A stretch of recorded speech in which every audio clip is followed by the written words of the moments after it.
அதிகாரம் 2.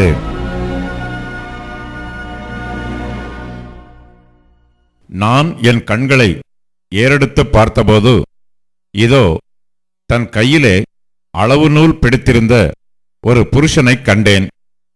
நீர் எவ்விடத்துக்கு போகிறீர் என்று கேட்டேன். அதற்கு அவர், எருசலேமின் அகலம் இவ்வளவு என்றும் அதன் நீளம் இவ்வளவு என்றும் அறியும்படி அதை அளக்கிறதற்கு போகிறேன் என்றார். இதோ என்னோடே பேசின தூதன் புறப்பட்டபோது வேறொரு தூதன் அவரை சந்திக்கும்படி புறப்பட்டு வந்தான். இவனை அவர் நோக்கி, நீ ஓடி இந்த வாலிபனிடத்தில் சொல்ல வேண்டியது என்னவென்றால், எருசலேம் தன் நடுவிலே கூடும் மனுஷரின் திரளினாலும் மிருக ஜீவன்களின் திரளினாலும் மதிலில்லாத பட்டணங்கள் போல் வாசஸ்தலமாகும். நான் அதற்கு சுற்றிலும் அக்கினி மதிலாயிருந்து அதன் நடுவில் மகிமையாக இருப்பேன் என்று கர்த்தர் சொல்லுகிறார். ஓஹோ, நீங்கள் எழும்பி வடதேசத்திலிருந்து ஓடி வாருங்கள் என்று கர்த்தர் சொல்லுகிறார்.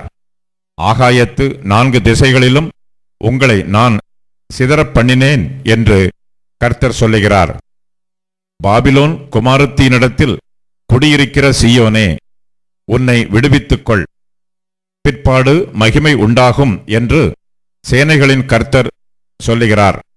உங்களை கொள்ளையிட்ட ஜாதிகளிடத்துக்கு என்னை அனுப்பினார்.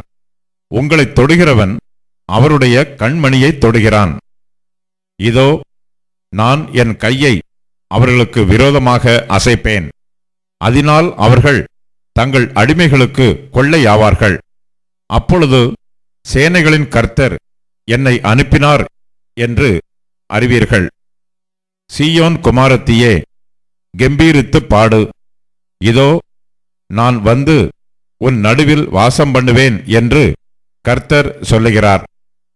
அந்நாளிலே அநேகம் ஜாதிகள் கர்த்தரைச் சேர்ந்து என் ஜனமாவார்கள். நான் உன் நடுவில் வாசமாயிருப்பேன்.